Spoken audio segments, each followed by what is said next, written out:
Seigneur, pour ton règne. Béni sois-tu pour ta fidélité. Parle à nos cœurs ce matin et fais-nous du bien au nom de Jésus. Amen. Acclame le Seigneur, assois-toi dans sa présence. Merci. Alléluia. Soyez bénis au nom de Jésus. Amen. J'espère que ça va chez quelqu'un ici. Claque les doigts pour me montrer que ça va, que Dieu te bénisse. Excusez-moi pour la qualité de ma voix. J'ai prêché la semaine dernière beaucoup quand même. Et puis avec le temps de délivrance qu'on a eu, avec la veillée, c'est normal parce que j'ai prêché 2 fois le même vendredi, avec le temps de délivrance le jeudi, donc ça s'explique. Alléluia. Amen. Je crois que nous allons passer un très bon culte ce matin, comme certainement tu n'en as jamais passé, parce que les dimanches à la MCV se suivent mais ne se ressemblent pas. Alléluia. Et en début d'année, je vous disais que j'ai prêché sur le thème la règle d'or. Donc, ce que j'appelle la règle d'or, c'est la foi. Amen. Donc, il faut garder la foi. Donc, ça me vient à cœur de chanter cette chanson. Ne t'ai-je pas dit que si tu crois, tu verras ma gloire. Que tu verras ma gloire se manifester dans ta vie. Ne t'ai-je pas dit que si tu crois, tu verras ma gloire. Tu verras ma gloire dans ta vie. Tu m'avais dit que si je crois, je verrai ta gloire. Je verrai ta gloire. Je verrai ta gloire se manifester dans ma vie. Tu m'avais dit que si je crois, je verrai ta gloire. Je verrai ta gloire dans ma vie, Tu m'avais dit que si je crois, je verrai ta gloire. Je verrai ta gloire se manifester dans ma vie. Tu m'avais dit que si je crois, je verrai ta gloire. Je verrai ta gloire. Je verrai ta gloire dans ma vie.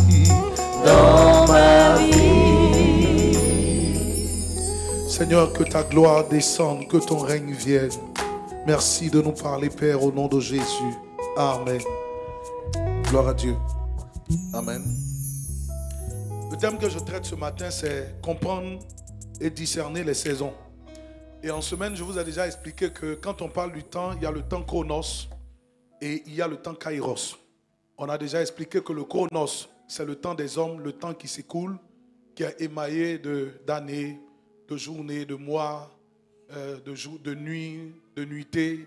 C'est le temps des hommes, c'est le temps qu'on égrène, qui est composé aussi des secondes, des heures. Alléluia. Donc aujourd'hui, je parle de la saison. Le Kairos parle donc de la saison, d'un temps précis dans lequel Dieu décide de faire un certain nombre de choses. Alléluia. Et c'est important pour nous de connaître cela afin de nous calibrer sur ce que Dieu fait. Alléluia. Lisons d'abord Genèse le chapitre 8, le verset 22. Genèse le chapitre 8. S'il te plaît, laisse comme c'était pour moi. Voilà. Genèse le chapitre 8, le verset 22. Oui, allons-y. Parole du Seigneur dans Genèse 8, le verset 22. Oui. Tant que la terre subsistera, les semailles et la moisson. Tant que la terre va subsister, les semailles et la moisson. Le froid et la chaleur. Le froid et la chaleur. L'été et l'hiver. L'été et l'hiver. Le jour et la nuit ne cesseront point. Amen. Écoute-moi très bien. La Bible est en train de dire qu'aussi longtemps que la terre va exister. En fait, la parole de Dieu est en train de dire que l'existence de l'homme, le ciel et la terre est rattaché aux saisons. Je répète, ce que Dieu entend de dire, c'est que l'existence de l'homme et le ciel et la terre sont rattachés aux saisons. Donc nous écoutons. Tant que la terre va exister, on va s'aimer. Tant que la terre va exister, on va moissonner. Tant que la terre va exister, il y aura le froid, il y aura la chaleur, il y aura l'été, il y aura l'hiver, il y aura le jour et la nuit. Et cela ne cessera point. En tant qu'enfant de Dieu, tu dois comprendre qu'il y a des moments où tu vivras la nuit. La nuit, en général, ce sont les saisons d'épreuve. Ce sont les saisons où les choses sont difficiles. Ce sont les saisons où nous passons par des situations que nous ne pouvons pas expliquer. Mais la nuit a beau durer, le jour va arriver. Ton amen est faible. Amen.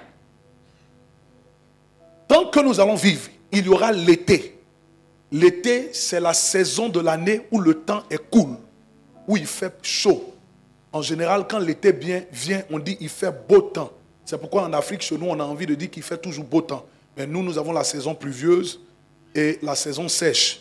Donc ici, vous comprenez avec moi qu'il y a l'été et l'hiver. L'hiver, c'est le froid. Donc il y a le froid, il y a la chaleur. L'été donne la chaleur et l'hiver donne le froid. Donc il y a des moments de ta vie où tu vas avoir froid et il y a d'autres moments où tu vas avoir chaud. C'est comme ça que Dieu a fait les choses. Aussi longtemps donc que la terre va exister, les semailles et les récoltes, la moisson ne cesseront pas. Pour dire que quoi? Il y a un temps où on sème et un temps où on moissonne. Donc si tu n'as rien sémé, ne t'attends pas à moissonner quoi que ce soit. Il y aura donc le jour, il y aura la nuit, et cela donc ne cessera pas. Alléluia. Vous savez, le but de la vie d'un homme, c'est que tu portes du fruit. Et Dieu utilise les saisons, Dieu utilise les temps pour que nous portions du fruit. Tu vas porter du fruit. Pour porter du fruit, il faut comprendre comment fonctionnent les temps et les saisons. Et je prie Dieu que le Seigneur te fasse rentrer dans une bonne saison au nom de Jésus. La saison de l'été va arriver pour quelqu'un. Et je veux te dire que si tu as eu froid hier, tu vas avoir aussi chaud. Je veux te dire que si tu as sémé, le temps viendra où tu récolteras au nom de Jésus. Alléluia. C'est vrai que la veille nous a fatigués un peu, mais je voudrais que tu acclames le Seigneur Jésus très fort. Amen. Pousse des cris de joie et acclame-le.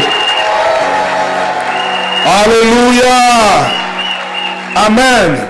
Qui croit qu'il rentre dans une saison favorable au nom de Jésus? Prenez avec moi Ecclésiaste 3, le verset 1.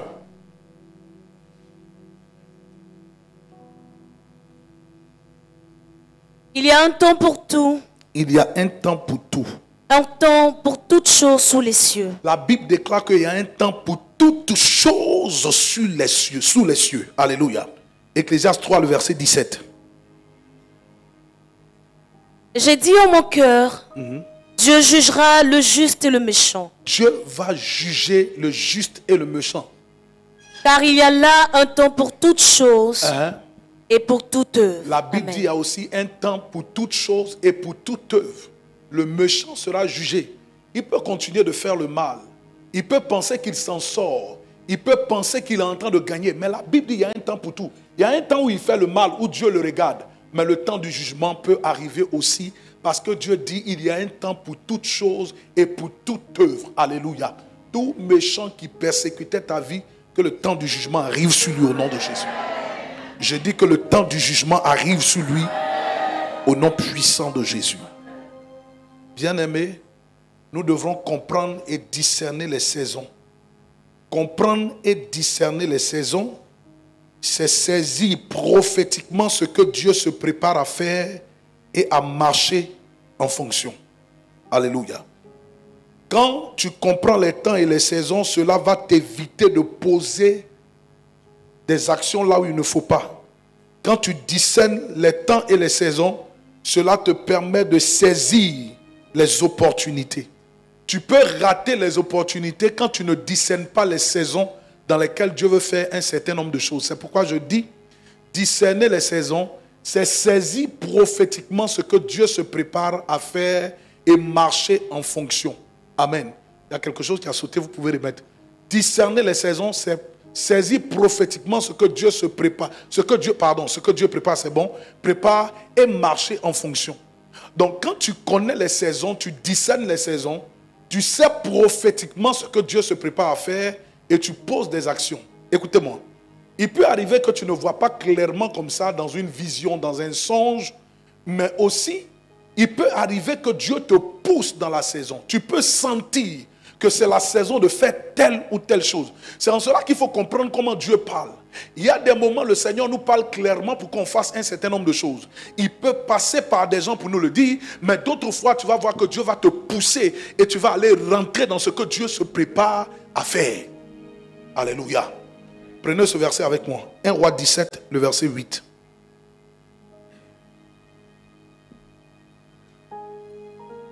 Alors la parole de l'Éternel fut adressée en ces mots. Lève-toi, va à Sarepta qui appartient à Sidon. Il faut te lever, va à Sarepta qui appartient à Sidon. Et demeure là. Il faut demeurer là. Voici, j'ai ordonné à une femme veuve de te nourrir. Il se leva et il alla à Sarepta. Comme il arrivait à l'entrée de la ville, voici, il y avait là une femme veuve qui ramassait du bois. Il appela et dit, va me chercher, je te prie, un peu d'eau dans un vase afin que je boive. Et elle alla en chercher. Puis, il appela de nouveau et dit, apporte-moi, je te prie, un morceau de pain dans ta main. Et elle répondit, l'Éternel ton Dieu est vivant.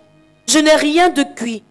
Je n'ai qu'une poignée de farine dans un pot et un peu d'huile dans une cruche. Oui. Et voici, je ramasse 2 morceaux de bois, puis je rentrerai et je préparerai cela pour moi et pour mon fils. Nous mangerons, après quoi nous mourrons. Elle lui dit, plutôt Élie lui dit, ne crains point, rentre, fais comme tu as dit. Oui. Seulement, prépare-moi d'abord avec cela un petit gâteau et tu me l'apporteras. Tu en feras ensuite pour toi et pour ton fils. Oui. Car ainsi parle l'Éternel, le Dieu d'Israël. La farine qui est dans le pot ne manquera point et l'huile qui est dans la cruche ne diminuera point jusqu'au jour où l'Éternel fera tomber de la pluie sur la face du sol. Elle alla et elle fit selon la parole d'Élie. Et pendant longtemps, elle eut de quoi manger, elle et sa famille, aussi bien qu'Élie. La farine qui était dans le pot ne manqua point, et l'huile qui était dans la cruche ne diminua point, selon la parole que l'Éternel avait prononcée par Élie. Gloire à Dieu. Amen. Ici, c'est dans une saison de famine. Les gens mouraient et avaient faim partout.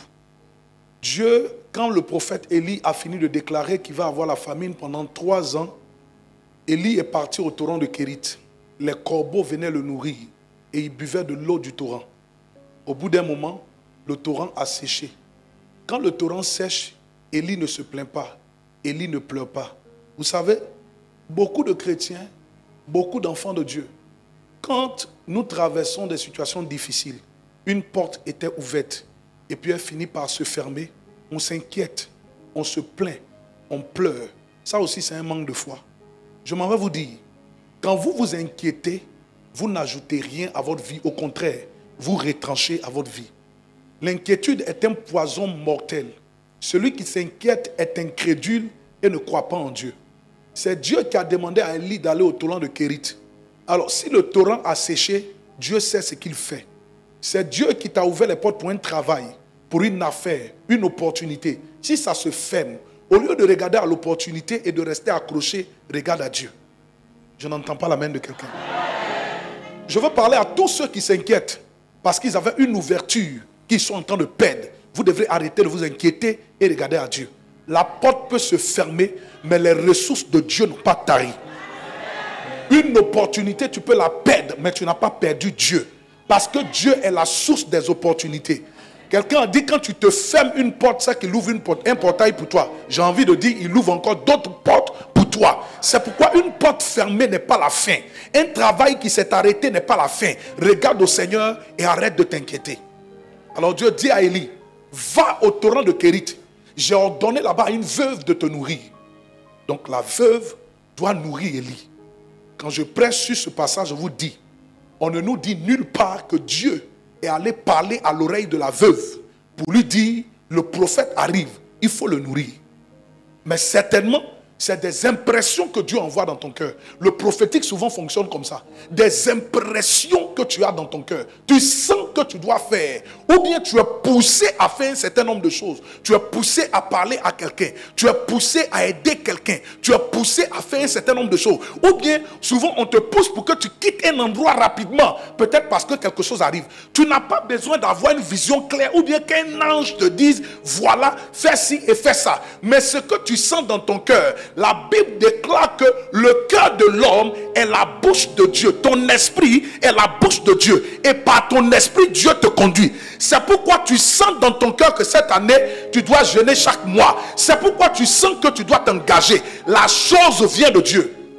Alors Dieu parle à Élie, il dit, va à Sarepta. J'ai ordonné là-bas à une veuve de te nourrir. Vous savez, le lieu de prédilection d'Élie, c'est Israël. Élie fait le ministère en Israël, à Samarie.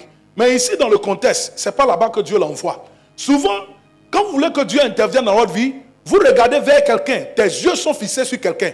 Ce quelqu'un-là n'est pas Dieu pour toi. Il faut arrêter. Il y a des gens qui comptent que sur des gens.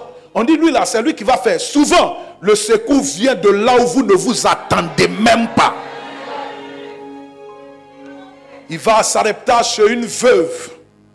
Il arrive, il trouve la veuve dehors, certainement en train de travailler. Il lui dit, donne-moi à boire. La femme va lui donner à boire. Il dit, prépare-moi un peu de gâteau que je mange. J'ai très faim d'où je viens. Alors la femme va lui dire, ton Dieu est vivant, ton âme est vivante. Il n'y a ici même pas à manger. Il nous reste seulement un peu de farine et un peu d'huile. Dans le pot, nous allons manger, moi et mon fils, et mourir. Et le prophète va lui dire, non, il faut préparer d'abord pour moi. C'est vrai, tu as l'enfant. C'est vrai, tu es veuve. Mais prépare d'abord pour moi. Et la femme va se mettre à préparer sans discuter. Pourquoi? Certainement qu'elle a senti que la saison est bonne pour moi. C'est une saison dans laquelle Dieu va me visiter. C'est vrai, je suis dans le manque. C'est vrai, on finit de manger, on va mourir. Mais Dieu n'est pas mort. C'est vrai, ton argent est en train de finir. Ton compte en banque est en train d'afficher 0,0. Mais Dieu n'est pas mort. C'est vrai que tu ne sais pas qui va prendre soin des enfants. Mais Dieu n'est pas mort. Tout à l'heure, pendant l'adoration, la chante qui était là, qui dirigeait l'adoration, disait, je sens dans mon esprit qu'une femme s'inquiète pour ses enfants. Regarde, ne t'inquiète pas. Personne ne veut t'aider. Il n'y a pas d'oncle, il n'y a pas de tante. Mais je voudrais te dire que Dieu n'est pas mort. Dieu n'est pas mort. Peut-être que tu es une veuve et c'est ton mari qui est mort. Mais Dieu n'est pas mort. Peut-être que ta femme n'est plus là. Mais Dieu n'est pas mort. Ceux qui te donnaient l'argent, ils t'ont lâché. Mais Dieu n'est pas mort. Le Seigneur va prendre soin de toi d'une manière ou d'une autre. Quelqu'un dit avec moi, je saisis la parole. Dis avec moi, je saisis cette parole. Tu sais, quand une opportunité se présente, quand c'est ta saison, saisis l'opportunité. Souvent, l'opportunité vient comme si c'est toi qui dois aider. Mais laisse-toi faire, laisse-toi faire. Et la femme va saisir cette opportunité. Maintenant, on bloque, pause. Et puis rebobinons. On va derrière. Élie arrive. Et puis il dit à la femme, Dieu m'a envoyé pour que tu me donnes à manger. Et puis la femme commence à regarder à ses capacités. C'est comme ça que nous faisons. On calcule, on regarde. Le peu d'argent qui reste là, je vais lui donner moi. Et puis je vais vivre comment. Le prophète attend, il dit donne. Et puis elle commence à parler. Vous les prophètes de maintenant là, vous êtes sans cœur.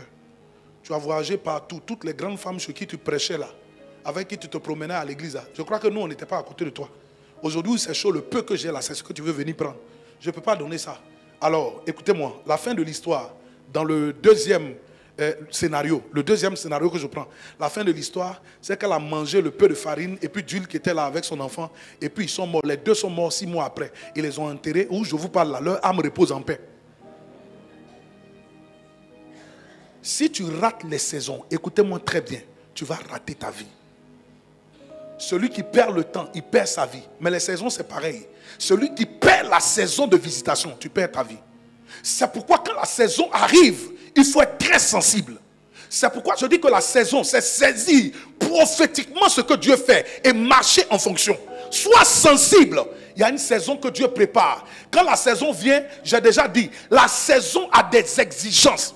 La saison, il y a des actes qu'on doit poser et d'autres qu'on ne doit pas poser. Il y a ceux qu'on doit faire et ceux qu'on ne doit pas faire. Donc quand tu sens la saison, lève-toi et fais.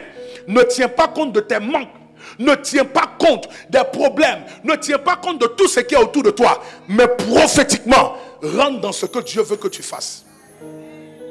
Quand tu jeûnes, c'est comme tu veux mourir, mais jeûne. La saison est favorable. Il y a des gens, le jeûne les tape. Il faut jeûner. Commence un peu, tu descends à midi. Le mardi, tu vas descendre à 15 h. Le mercredi, tu vas aller à 18 h. Ainsi de suite, tu vas monter. Deuxième exemple. Allons-y. Donne-moi.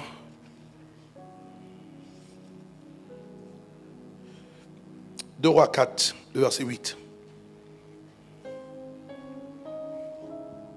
Un jour, Élisée passait par Sunem. Il y avait là une femme de distinction qui le pressait d'accepter à manger. Et toutes les fois qu'il passait, il se rendait chez elle pour manger. Elle dit à son mari, voici, je sais que cet homme qui passe toujours chez nous est un saint homme de Dieu. Faisons une petite chambre haute avec des murs et mettons-y pour lui un lit, une table, un siège et un chandelier, afin qu'il s'y retire quand il viendra chez nous. Oui. Élisée étant revenu à Sunem, se retira dans la chambre haute et y coucha. Oui. Il dit à Géasi son serviteur, appelle cette Sunamite. Il faut appeler cette Sunamite.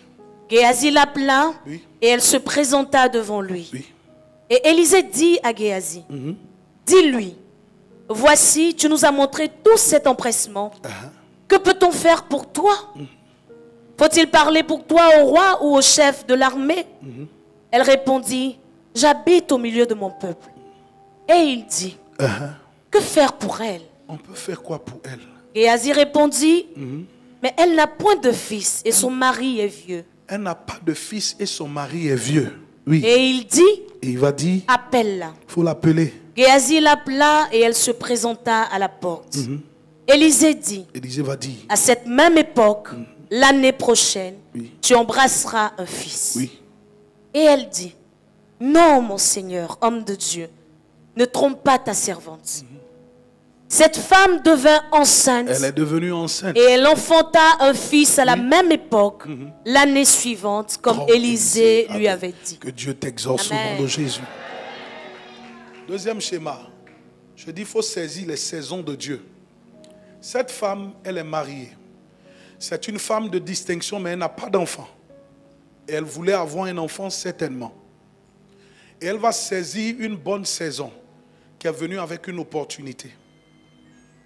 Au départ, ferme ton téléphone s'il te plaît, ça fait plusieurs fois que ça sonne, pardon. Au départ, rien ne nous dit que la femme posait ces actes-là pour avoir un enfant. Et ça n'a jamais été le cas. C'est pourquoi quand le prophète lui dit que tu vas porter un enfant, il dit ne trompe pas ta servante. Moi j'ai fait une bonne action, je ne m'attendais à rien. Elle a vu un homme de Dieu passer, c'était sa saison. Elle a regardé l'homme de Dieu, elle a dit cet homme-là c'est un serviteur de Dieu. Je dois poser un acte dans sa vie. Elle a fait construire une chambre haute. Elle a mis une table, un lit, une chaise. Et toutes les fois que le prophète passait par là à Sunem, certainement il avait une œuvre là-bas, il venait dormir là. Et donc elle a empêché le prophète de dormir dans les motels, dans les hôtels et tout. Vous savez, souvent les hommes de Dieu se retirent dans les hôtels. Je prie que Dieu bénisse quelqu'un, que tu construises des centres bien. Je dis des centres bien, hein. Je ne parle pas de les chrétiens avec leur camp de prière. Quand tu t'en vas, on ne sait pas. Qu'est-ce qui se passe là-bas? Non, des centres bien. Que Dieu bénisse la main de quelqu'un, que tu fasses ça. Vous savez, les hôtels, là, les gens font n'importe quoi. Donc, quand on rentre là, on est obligé d'aller oindre d'abord et tout ça. Bref. Et l'homme de Dieu va dormir dans cette chambre haute. Et il va appeler la femme pour lui dire, de quoi as-tu besoin? Géasi a regardé, il dit, la maison est grande, on ne voit pas de photos d'enfants, il n'y a pas d'enfants. Et le prophète a prophétisé. Et la femme est tombée enceinte. Plus tard, vous connaissez la suite de l'histoire. L'enfant est mort, mais Dieu a fait que l'enfant est revenu à la vie par un miracle. Donc, je rebobine toujours, rebobinons. Un prophète passe, c'est une saison. Et puis la femme, là, la Sunamite, elle ne discerne pas que c'est une saison de Dieu pour la visiter. Regardez le paradoxe de Dieu. Regardez, c'est ça qu'on appelle les bizarreries du Seigneur. Quelqu'un a failli dire Dieu est bizarre. Non, Dieu n'est pas bizarre, mais souvent Dieu fait des choses bizarres. Le prophète aurait pu venir, il rentre là-bas comme ça, et puis il dit, femme, dans cette maison, il y a une femme qui n'a pas d'enfant. Dieu m'a envoyé pour te dire que d'ici 9 mois, tu porteras un enfant. Oh, et puis on acclame. Non, mais Dieu ne fait pas ça comme ça. La saison est arrivée, Et la saison demande un certain nombre de choses. La saison a des exigences. L'exigence de cette saison-là, c'est que la femme devrait recevoir le prophète, construire une chambre haute. La saison, quand elle vient, il y a des choses qu'il faut faire. Si cette femme-là, quand on rembobine, elle voyait le serviteur de Dieu passer, et puis elle le regardait, pasteur, ça va, et puis elle le laisse passer, elle n'allait pas avoir d'enfant. Il y avait des enfants dans son sein, mais ce miracle-là n'allait pas être possible. Pourquoi? Parce que la femme n'aurait pas discerné la saison que Dieu préparait pour elle. Oh miséricorde, je prie Dieu pour chacun d'entre nous, que la saison que Dieu a préparée pour nous, on ne passe pas à côté de cette saison. Regarde, lis ce verset. Lis ce verset avec moi. C'est un des versets que j'ai utilisé le mercredi. Je crois que c'est le bon. Allons-y dans Jérémie. Jérémie 8, le verset 7.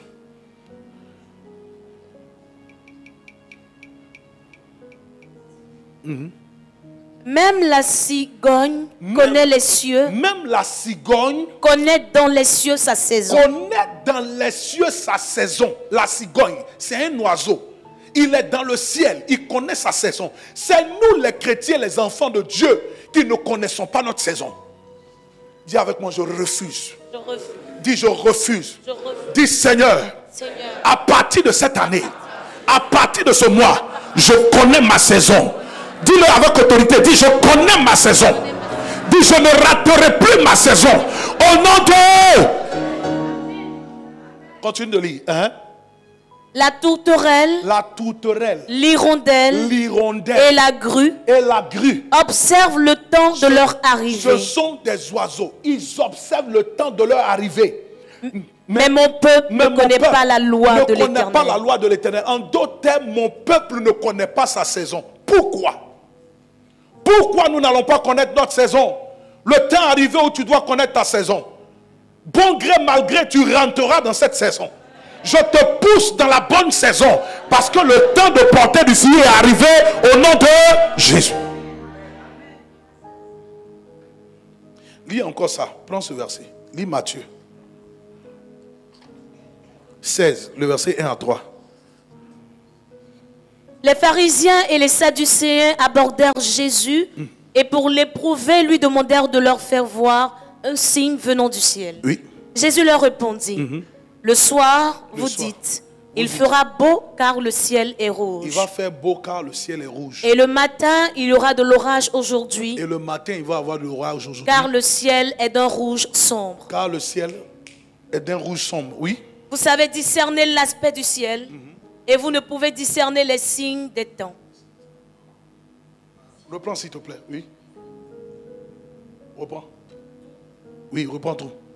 Les pharisiens et les sadducéens abordaient Jésus et pour l'éprouver, lui demandaient de leur faire voir un signe venant du ciel. Il faut nous faire voir un signe venant du ciel. Oui. Jésus leur répondit. Et Jésus va leur répondre. Le soir, vous dites. Le soir, voici ce que vous dites. Il fera beau car le ciel est rouge. Il va faire beau car le ciel est rouge. Et le matin. Il y aura de l'orage aujourd'hui car le ciel est d'un rouge sombre. Laisse-le, ceux du bas. Il y aura de l'orage aujourd'hui car quoi? Le ciel est d'un rouge sombre. Le ciel est d'un rouge sombre, oui. Vous savez discerner l'aspect du ciel. Vous savez discerner l'aspect du ciel. Et vous ne pouvez discerner les signes des temps. Mais vous ne pouvez pas discerner les signes des temps. Tu vois comment c'est grave? Qui veut discerner les signes du temps? Tiens-toi debout, nous allons prier.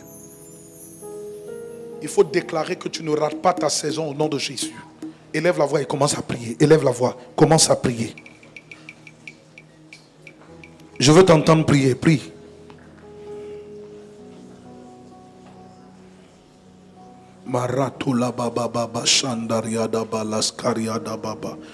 Église, je veux vous entendre prier, je veux vous entendre prier.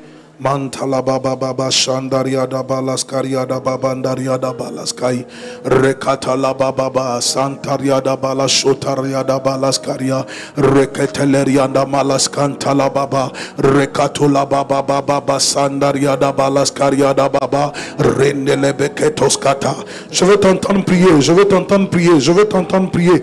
Manderia kabalaskaria da babandaria da balaskaria da baba rekatola baba baba shandaria da balaskaria da baba rendolo bobo sandaria da balaskaria da baba.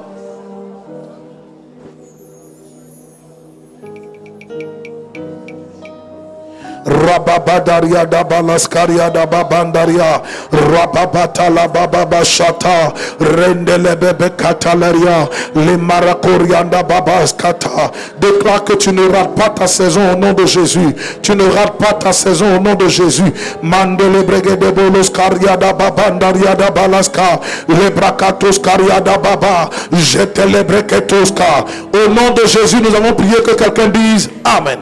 Veuillez vous asseoir. Amen. C'est ainsi que vous allez remarquer que la vie de l'homme est émaillée, est faite de temps et de saison. Donc, je vais disséquer un peu pour que vous voyez la vie de l'homme. Disséquer en 3 parties. Premier temps de la vie d'un homme, ça part de 0 à 30 ans. On appelle ça la saison du matin. La saison du matin, c'est la saison de l'apprentissage. C'est comme ça que Dieu a découpé la vie de l'homme. 3 temps. La vie de l'homme est faite de temps, de saison, émaillée de temps et de saison. Donc, la première saison, j'appelle ça la saison du matin. La saison du matin part de 0 à 30 ans. De 0 à 30 ans, dans la saison du matin, c'est la saison de l'enfance. C'est l'image de l'enfant. C'est le temps de la préparation. C'est la saison où Dieu fait sur le plan spirituel, Dieu nous polit. Dieu investit en nous. C'est le temps où Dieu nous discipline. Quand on commence la vie spirituelle, on commence même en étant enfant. Donc, vous pouvez le prendre sur le plan spirituel et puis sur le plan physique. Sur le plan physique, on commence la vie en étant enfant. Donc, je dis, ça part de 0 à 30 ans. Ça dépend. En Europe, ça peut aller un peu plus tôt, de 0 à 20 ans, 25 ans. Mais pour nous, en Afrique, il faut le compter de 0 à 30 ans. Donc, de 0 à 30 ans, c'est la saison du matin. C'est la saison où tout est clair. J'appelle ça la saison du matin. Dans la saison du matin, et c'est pareil dans la vie spirituelle. Dans la saison du matin, ce qui va se passer, c'est que là-bas, Dieu investit en toi. On appelle ça la saison de la préparation. Dans cette saison, Dieu va te polir. Dieu va investir en toi. C'est le temps et la saison de la discipline. C'est la saison aussi de la privation. C'est le temps de contrainte. C'est le temps où on doit être docile. C'est le temps du sacrifice. C'est le temps du travail, du dévouement. Et dans ce temps-là, il ne faut pas tricher. C'est la saison où on apprend à affronter les épreuves. Ça s'appelle la saison de l'enfance. C'est la première partie de la vie d'un homme. Écoutez-moi, surtout les jeunes gens qui sont au milieu de nous. Écoutez-moi. Et tout le monde aussi, écoutez-moi très bien. Parce que ce que je dis ici, c'est le parallèle du plan spirituel. Sur le plan spirituel, il y a la saison du matin. Donc, dans ce que j'appelle la saison du matin, c'est la saison où il faut être docile. C'est la saison de l'enfance. C'est la saison des sacrifices. C'est la saison de l'apprentissage. C'est la saison de la discipline. Là-bas, on nous discipline, on apprend et on investit à l'intérieur de nous. Dans cette saison-là, il ne faut pas tricher. Dans cette saison-là, il faut marcher dans la vérité, dans la droiture. Dans cette saison, il faut apprendre. Il faut accepter de travailler et d'apprendre. Écoutez-moi, bien-aimé. Si tu rates la saison du matin, ce n'est pas sûr que les autres saisons, tu pourras réussir. Quand on parle souvent aux jeunes gens, quand tu es jeune, on te demande d'étudier, de travailler. Cette saison-là, c'est la saison dans laquelle il y a beaucoup de distractions. Tu as le choix. Soit tu travailles ou tu te laisses distraire. Mais il ne faut pas te laisser distraire. Il y a tout le temps pour s'amuser. Souvent, je prêche ici, je vous dis, les gens rient avec. Quand on était plus petit, je me rappelle que mon père souvent venait nous chasser quand on regardait la télévision. Qui était là. Et quand il rentre, il était à la télé. Tout le monde doit aller dormir. Il nous chasse. Et cette période-là, on est fâché. On n'est pas content. Aujourd'hui, on a grandi. Je dis chez moi à la maison, j'ai une chaîne où il y a plus de 4000 films. Je vous assure que je ne regarde même pas un seul. Dès que je mets le premier, je dors. Donc ce que le vieux était en train de dire là, les films n'étaient pas en train de finir. Les vieux films d'hier qu'on regardait, ça n'a même plus d'importance aujourd'hui. Parce que c'est passé, c'est obsolète, c'est vieux. Mais aujourd'hui, tu as tout. C'est pourquoi cette saison de la vie, la saison de l'apprentissage, c'est la saison dans laquelle tu dois te mettre au travail. C'est la saison dans laquelle tu dois être docile, accepter la discipline. Et c'est la saison qui part de 0 à 30 ans. La Bible déclare, c'est quand on est jeune qu'on porte le joug.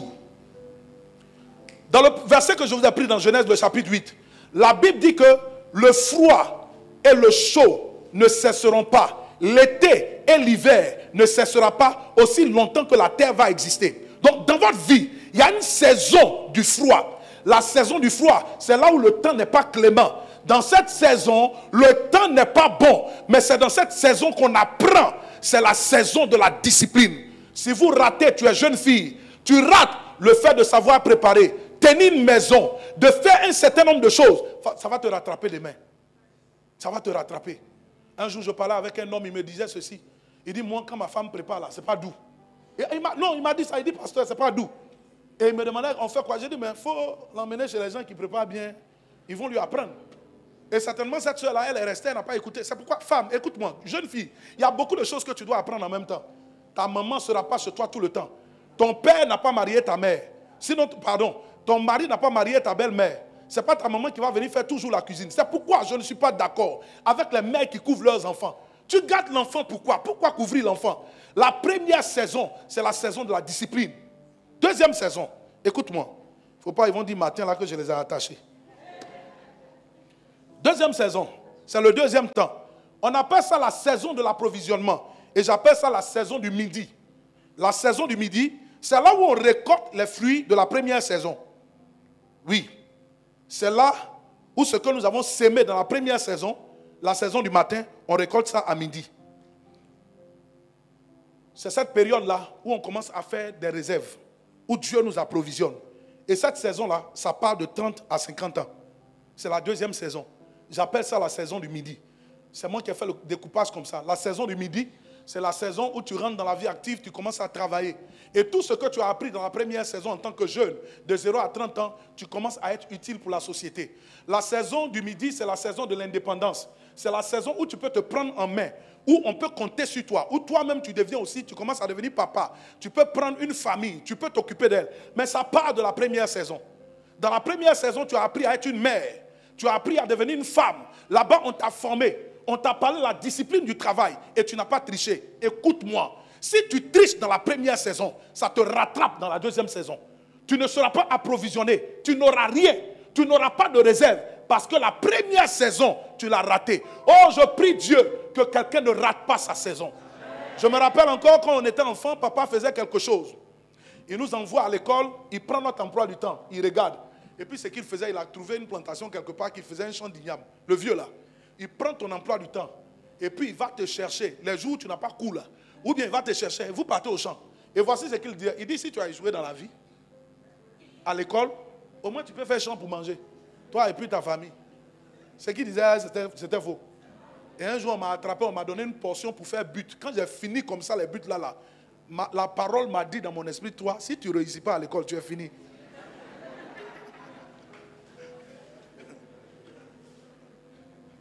Il y a des choses quand toi-même tu vois, tu sais que si tu t'es amusé là, c'est fini pour toi dans la vie. Il y a des choses, si tu refuses de faire, ça va te rattraper. Ce matin, j'ai écouté quelqu'un dire que les anglophones disent que tu dois avoir un pied dans les études et puis un pied dans le business. De telle sorte que si tu as échoué quelque part, tu peux réussir dans l'autre. Ne ratez pas les saisons de la vie. La vie, je vous le dis, ne se vit pas au brouillon. Si vous ratez un certain nombre de choses, ça va vous rattraper. C'est maintenant que tu es jeune, écoute-moi, qu'on apprend à devenir un père responsable, qu'on apprend à participer, qu'on apprend à travailler pour être indépendant. Jeunes gens, jeunes filles, dans cette saison, tu dois te mettre au travail. Il y a la saison où tu dois apprendre à être indépendant spirituellement toi seul. Apprends à lire ta Bible toi seul.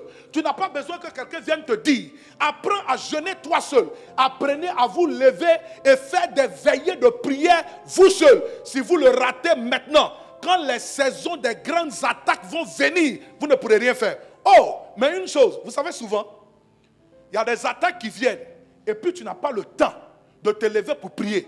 Ce qui va t'aider, ce sont les réserves de la première saison. Est-ce que je parle à quelqu'un? Les réserves de la première saison. Quelqu'un a dit, celui qui ne sait pas se mettre à genoux devant Dieu ne pourra pas tenir debout devant les hommes. Donc si tu sais te mettre à genoux devant Dieu, quand les situations vont venir, les épreuves vont venir, tu vas t'arrêter et dire, le Dieu que j'ai servi, que j'ai prié dans la nuit noire à genoux, seul à seul, en son nom, je t'ordonne une situation, quitte devant moi. Les démons vont avoir peur de toi parce que tu as investi dans la première saison. Est-ce que je parle à quelqu'un ce matin? Est-ce que le Saint-Esprit parle à quelqu'un? Claque les doigts pour me dire que tu me suis. Donc, on était dans la deuxième saison. C'est de 30 à 50 ans. Je dis ça, c'est ce que j'appelle la saison de l'approvisionnement. C'est la saison de récolte. C'est une partie de récolte. Là, tu rentres dans la vie active. Troisième saison, ça s'appelle la saison de la nuit.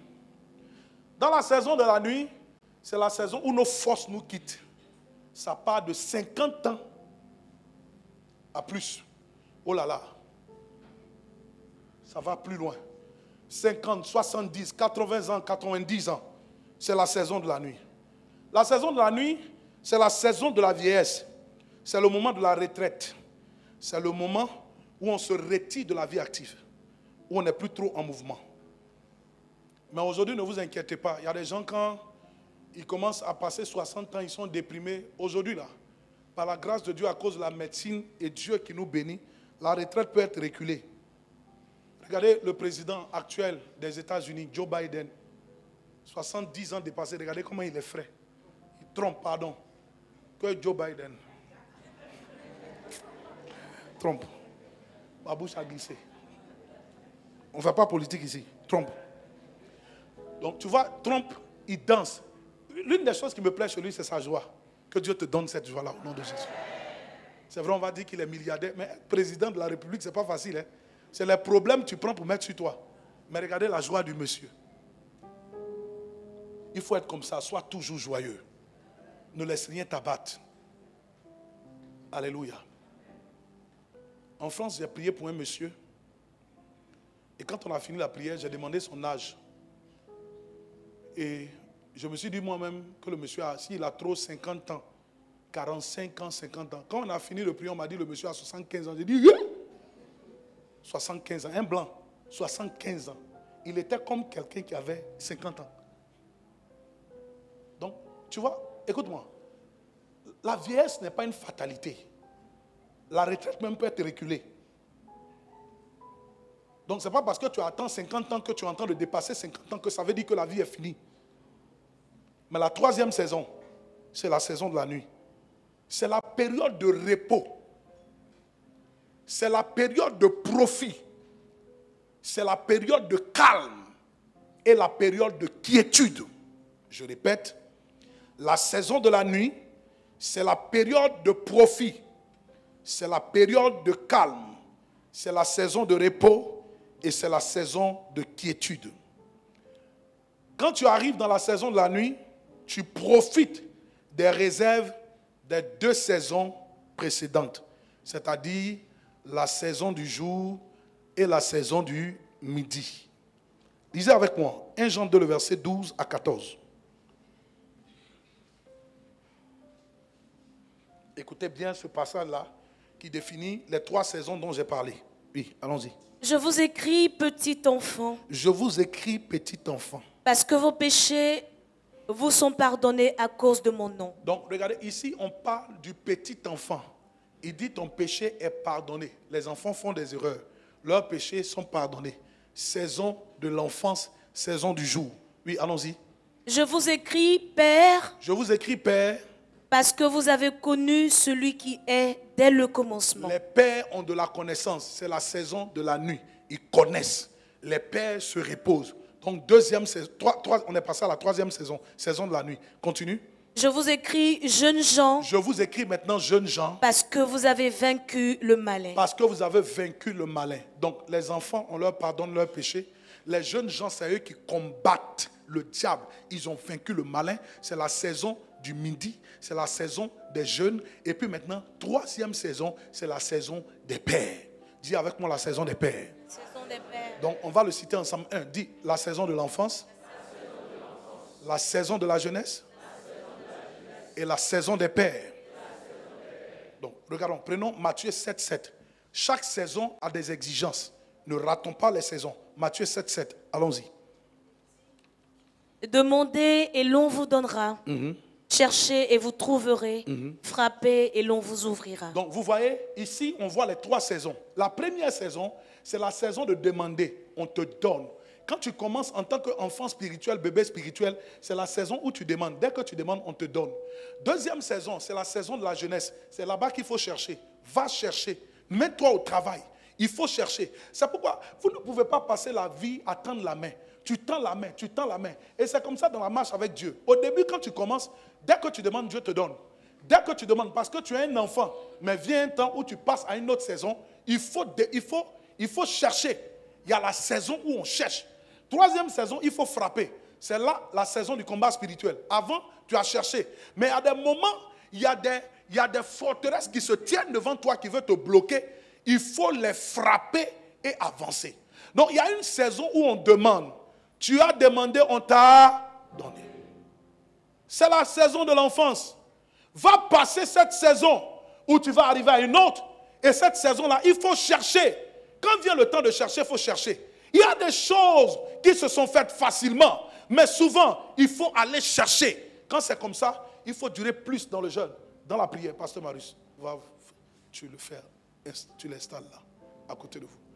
Il y a la saison où maintenant, où il faut chercher. Vous voyez, souvent, dans la marche avec Dieu, discerner vraiment les saisons. Il y a des moments où on demande doucement. Dès que tu demandes net, on te donne. C'est bien, c'est une saison. Il y a eu ce temps-là. Mais après vient la saison où tu dois te lever chercher. Il faut aller un peu plus en profondeur. Il faut chercher. Donc si tu demandes que la chose ne vient pas, tu demandes que la chose ne vient pas, il faut chercher. Cherche dans le jeûne, dans la prière. Il faut chercher. Va un peu plus en profondeur. Si tu cherches que tu ne vois pas, quand tu vas chercher, tu vas trouver. Mais il y a des moments où ce qu'il faut faire, il faut frapper. Va un peu plus loin, frappe. Il faut frapper. Essaie d'aller un peu plus loin, il faut frapper. C'est cette saison-là aussi, la troisième saison où tu frappes. Alléluia. Bien-aimés, nous devrons discerner les saisons et les temps. Ce que tu fais de ton temps est ce que tu fais de ta vie. Si tu rates les saisons, tu rates aussi ta vie. Alléluia. L'incapacité de discerner les temps et les saisons, ça sera dommageable pour tout homme et pour tout enfant de Dieu. Ecclésiaste 10, le verset 16 à 17, ça dit quoi?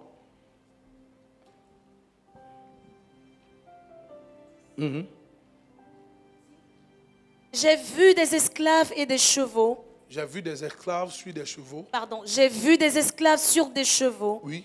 Et des princes marchant sur terre comme des esclaves. Celui qui creuse une fosse y tombera. Et celui qui renverse une muraille sera mordu par un serpent. Celui qui remue des pierres en sera blessé. Ecclésiaste 10, c'est ce que tu lis. Hein? Oui. Verset 16 à 17. 16 à 17. Malheur à toi, pays dont le roi est un enfant. Malheur à toi, pays dont le roi est un enfant. Et dont les princes mangent dès le matin. Les princes mangent dès le matin. Heureux toi, pays dont le roi est de race illustre. Oui. Et dont les princes mangent au temps convenable. Oui. Pour soutenir leur force. Et non pour se livrer à la boisson. Donnez-moi le verset 16. Il y a une sagesse ici que Dieu nous montre et comprenons cette sagesse. Malheur à toi, pays dont le roi est un enfant et dont les princes mangent dès le matin. Vous savez, chercher à profiter des privilèges qui ne sont pas rattachés à une saison, c'est très mauvais. C'est pourquoi la Bible déclare que chaque chose en son temps et chaque temps a sa chose, c'est ça. Il y a des choses que tu ne dois pas désirer avoir avant leur temps. Et ce dont la Bible parle ici, ce pays-là est malheureux si le roi est un enfant. Et cet enfant-là, dans son leadership, il se lève et puis il mange dès le matin. Il y a un temps pour manger. Ce n'est pas encore arrivé. Il se lève, il mange. Voici comment beaucoup de personnes se mettent dans des souffrances. Ce n'est pas le temps pour faire un certain nombre de choses, mais tu veux les forcer. C'est pourquoi je vous disais ici, quand j'ai commencé à prêcher ce thème, il y a des choses quand ce n'est pas leur temps. Quel que soit ce que tu vas faire, Dieu ne te donne pas. Parce que certainement, ça va te tuer. Attendez le temps de Dieu pour saisir et faire un certain nombre de choses. Et pour user de certains privilèges. Le verset 17 dit ceci. Écoutez ce que le verset 17 dit. Il dit, heureux toi, pays dont le roi est de race illustre et dont les princes mangent au temps convenable. Il y a un temps convenable pour que le prince mange. Ça veut dire que si ce n'est pas le temps de profiter et avoir certains privilèges, ne rentre pas là-bas. Souvent, on a parlé à certaines personnes. Tu commences à faire un travail, Dieu commence à te bénir. Et tout de suite, tu veux t'acheter une voiture. C'est pourquoi? La voiture, c'est une nécessité. Ce n'est pas pour frimer. Et quand ce n'est pas nécessaire, ne rentre pas dedans. Je vous parle en tant qu'enfant de Dieu, comprenez. Même pour se faire plaisir, on se fait plaisir dans le temps. Il y a des choses que vous avez avant le temps qui vont vous nuire. Je répète du haut de cette chair. Ne vivez pas votre vie en fonction de quelqu'un. Ne cherchez pas à impressionner qui que ce soit. Tu es une épouse, ne mets pas pression sur ton mari pour un certain nombre de choses. On ne vit pas comme ça. Même si Dieu fait des miracles, ce n'est pas comme ça que ça se passe. Vivez la vie en fonction du temps et de la saison que Dieu vous donne.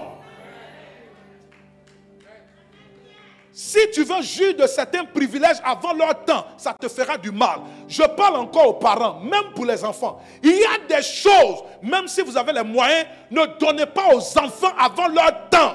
Les enfants n'ont rien à faire avec des choses de grand. Tu aimes trop ton enfant parce que tu as trop d'argent, tu lui prends un iPhone, c'est pourquoi. Je suis allé une fois m'asseoir quelque part et je voyais des enfants. Des enfants. Peut-être qu'ils ont trop 8 ans, 10 ans. Qui était en train de faire la différence entre iPhone et Samsung. L'enfant regarde comme ça, il prend et puis il dit, maman, ça là, c'est pas authentique, ça c'est pas l'original. Un enfant, comment il fait pour savoir que habit, chaussure, il y a son original, portable, il y a son original, c'est déjà mauvais. Et souvent, il y a des gens qui rient avec, oh, il est trop intelligent, c'est qui va te montrer. Souvent, les enfants qui ont raté, c'est la responsabilité des parents. Les choses doivent arriver dans leur saison. Et la Bible dit que ce pays-là, il est malheureux si les rois mangent tôt le matin. Parce que chaque chose se fait en sa saison. Il y a des choses dont vous n'avez pas besoin. Ne gâtez pas les enfants. Ça sera des épines dans votre chair demain. Tu sais que tu peux lui offrir, mais tu n'offres pas. Ne vivez pas votre vie en fonction des autres.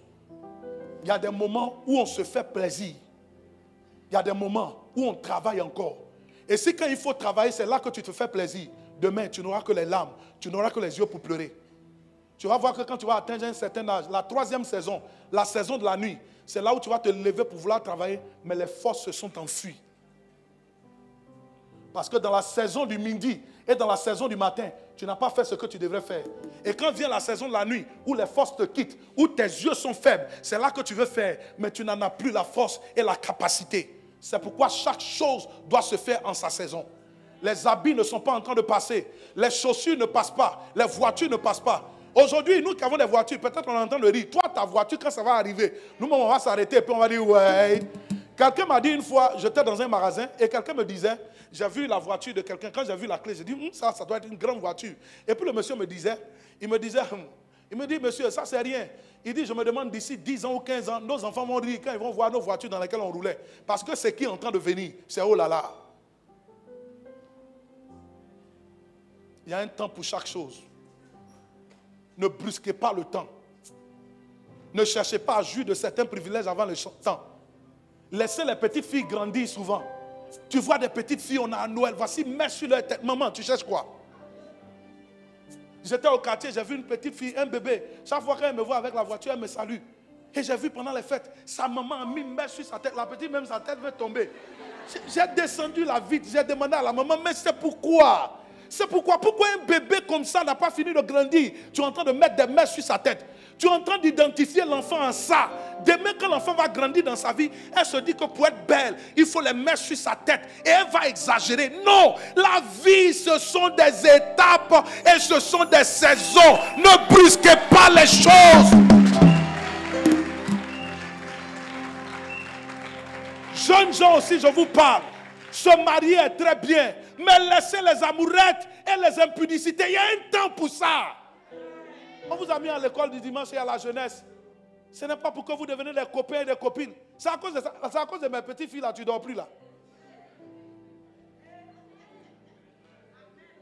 Oh, il est trop beau. Oh, elle est trop belle. Mais écoute, peut-être que dans le plan de Dieu, ce n'est même pas ta femme.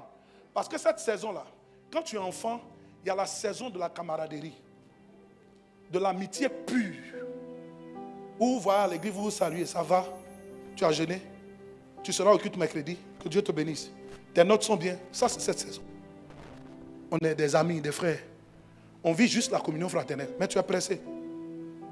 C'est-à-dire, quand tu vois la petite fille claire là, comme ça, là, tu deviens fou en même temps. Et tu imagines en train de faire ton mariage. Ce n'est pas ton mariage, c'est des cauchemars que tu fais. Maintenant, tu vas te précipiter pour te mettre dans une affaire. Ça va finir mal et te voici dans les problèmes. Tu vas tomber enceinte avant le temps. Cette histoire-là a des ramifications. Hein. Tu vas traîner ta bosse partout. X, Y, parce que tu es pressé. Tu ne veux pas attendre. Et quand ton vrai mari va venir, un jeune homme frais, intelligent, avec le bougnac qui va avec, tu l'as raté. Parce que tu n'as pas attendu la saison. Tu l'as raté parce que tu n'as pas attendu quoi là? On t'a dit de venir à l'église, on va faire J3C. Toi, tu es venu faire J3 mariage. J3 impudicité, J3 convoitise. Et tu es dedans. Et tu les vois dans l'église comme ça. Souvent, je suis là, j'entends, on dit non, le frère tant là, lui qui a la communication là, sa fiancée c'est telle heure. Toi, tu es sous couvert dans la maison. On te donne petit déjeuner le matin. Toi, tu es marié. Que Dieu et ses anges ensemble t'aident. Tu n'as pas de diplôme, on ne sait même pas. Avec tes 5 en mathématiques là, toi, tu as fiancé à l'église. Ma fille, il veut gâter ton avenir. Il veut gâter ton avenir, ne le suis plus. Tu dois apprendre à grandir, te connaître toi-même, connaître tes goûts, ce que tu aimes, ce que tu n'aimes pas. Le genre de femme qui va avec ta destinée, c'est avec le temps que tu apprends ça. Tu ne connais pas tout ça. Maintenant, tu es précipité parce que tu as vu teint clair. Tu ne peux plus dormir. Ses yeux sont trop tirés. Elle est trop belle. On t'a dit elle est belle pour toi. Elle est belle pour ses parents et pour elle-même, pas pour toi. Et il est beau pour ses parents et lui-même, pas pour toi. Ce n'est pas le temps. Le pays dont les enfants mangent le matin, dont le roi mange très tôt le matin, ce pays est malheureux parce qu'on a fait des choses avant le temps. Il y a des choses que Dieu ne te donnera pas maintenant. Il y a des gens, vous serez très riches, mais Dieu ne peut pas le faire maintenant parce que ton cœur n'est pas prêt. Ton cœur n'est pas prêt. Chaque saison vient avec des exigences. Et suivez et respectez les exigences de la saison. Quelqu'un est d'accord avec ça? Acclame le Seigneur Jésus très fort. Acclame-le bien, acclame-le bien. Alléluia.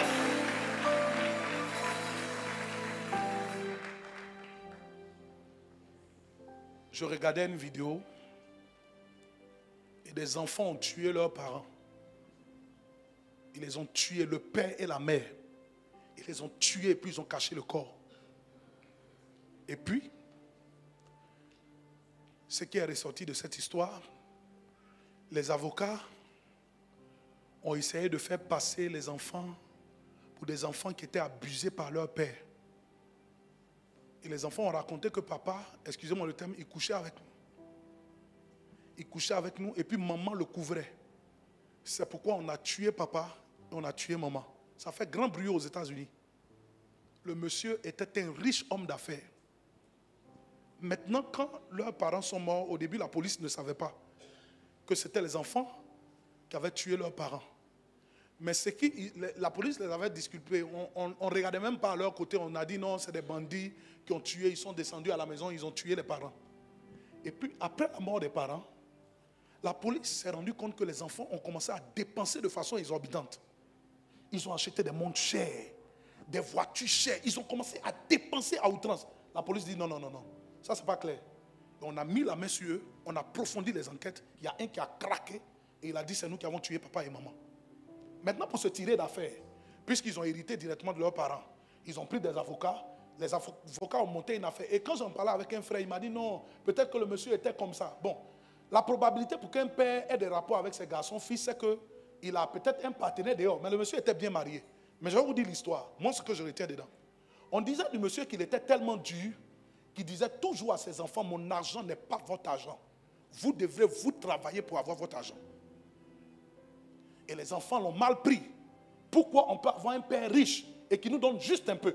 Maintenant, suivez bien que le monsieur était tellement dur qu'il a envoyé ses enfants étudier dans de bonnes et grandes écoles que lui, il payait. Est-ce que vous voyez le paradoxe?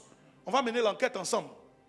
Et il les a mis dans ces écoles-là pour que ses enfants soient calés dans la société. Mais ce qui n'approuvaient pas, les enfants voulaient avoir les montres chères, les voitures chères, les chaussures chères. Et comme ça ne venait pas, on élimine papa et maman. Et bien sûr, on prend tout. Vous voyez quand les gens veulent les choses avant le temps. C'est pourquoi, parents, j'insiste, vous avez une grande responsabilité. Ne laissez pas l'enfant avoir des yeux de convoitise. Ses yeux portés sur les voitures, les choses chères, les habits chers. Ils veulent des choses maintenant. Pourquoi? Le broutage là, ça a pris beaucoup d'élan en Côte d'Ivoire et en Afrique. Les enfants là, qu'est-ce qu'ils veulent? C'est voir. Quand ils prennent l'argent, ils ont volé. Quand ils prennent l'argent, ils font quoi avec? On les voit dans la rue. C'est dans les maquis et les bars en train de jeter l'argent sur les gens. Si, ce n'est pas bon. Mais s'il y a qui voulaient sortir de la misère et construire une vie, ils allaient prendre cet argent-là et puis ils allaient réaliser des choses. Pour dire qu'au moins hier on a volé, aujourd'hui on s'est repenti. Mais non, ils ont un seul objectif, s'amuser et profiter de la vie, de la plus mauvaise des manières. Et pour ça, ils sacrifient des gens. Ils tuent des jeunes filles, ils tuent des enfants, juste pour se faire plaisir, dormir dans un bar, boire du champagne, avoir une copine ici, une autre, une à droite, une à gauche. C'est ça. C'est parce que quelque chose est rentré dans le cœur de ces enfants. Ils veulent se faire plaisir hors saison. Laissez les choses arriver dans leur temps. Que Dieu vous bénisse.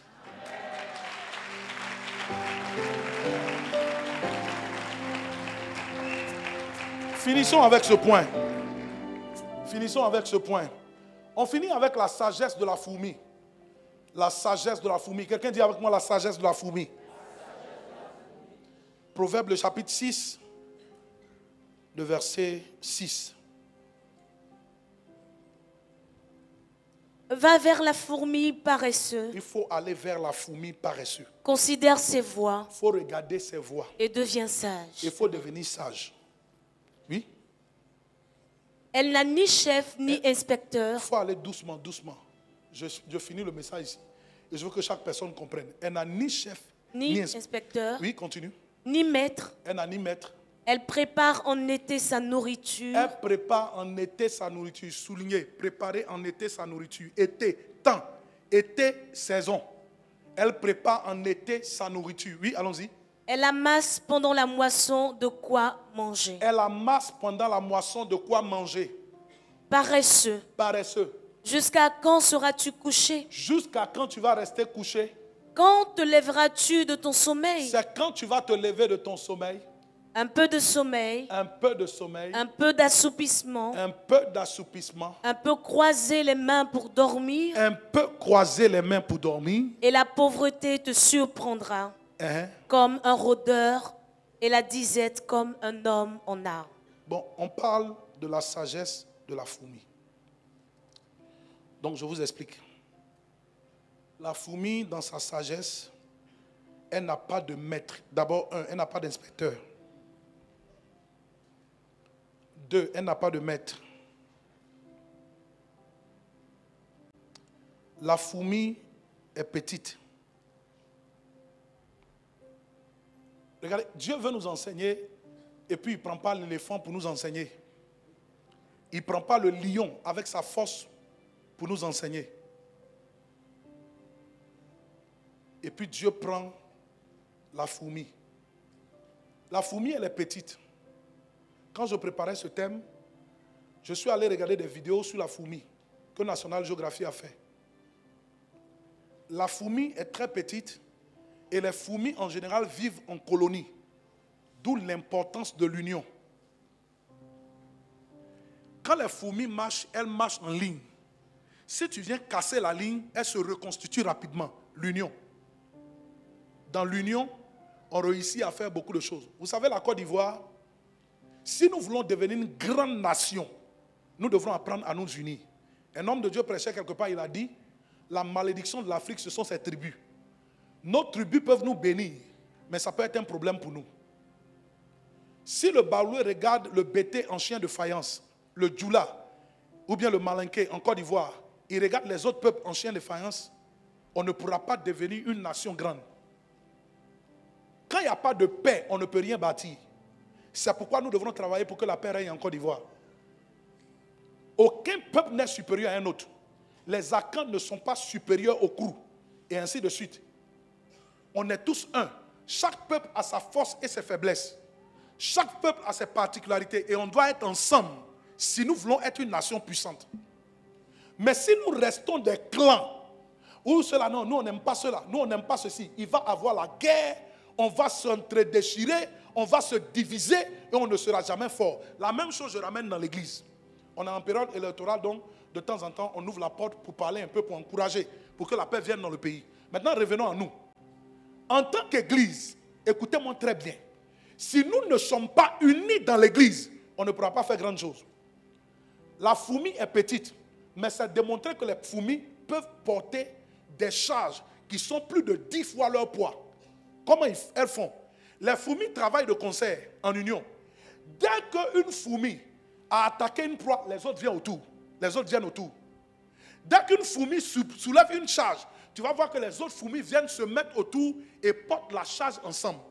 Les fourmis s'attaquent toujours à des proies qui sont supérieures 10 fois, 1000 fois, si vous voulez 3000 fois supérieures à leur taille. Mais ils finissent par venir à bout. Si vous voyez des fourmis, j'ai vu dans la vidéo un scorpion.